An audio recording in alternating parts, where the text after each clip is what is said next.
রাত্রে হঠাৎ গেছিলাম হোটেলে চা খাওয়ার জন্য। গিয়া দেখি হোটেলের পাশে অনেকটি কুকুর শুয়ে আছে।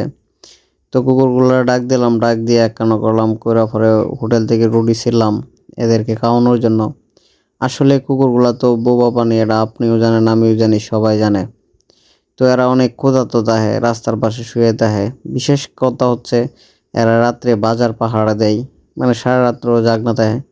তাই ভাবলাম কত টাকা কত হান দিয়ে খরচ করে ফেলাই, তো এদেরকে কিছু খাবার দেই। তো হোটেল থেকে রুটি ছিলাম, ছিঁড়ে এদেরকে খাবার দিলাম খাওয়ার জন্য।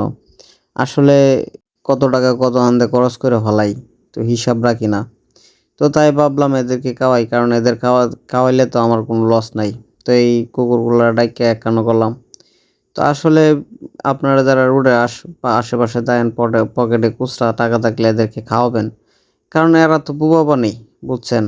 তো আপনার প্রতি আমার প্রতি তাকায় থাকে, একটু খাবার দিলে এরা খাই, কারণ এরা তো অনেক ক্ষুধার্ত থাকে।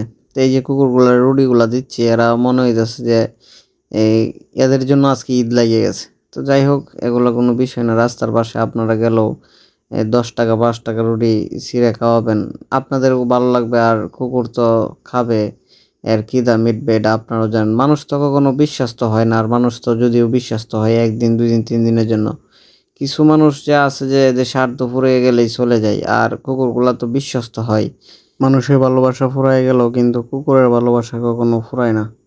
আমি ছোটবেলায় থেকে দেখতেছি আমাদের বাড়িতে কুকুর থাকতো আশপাশে।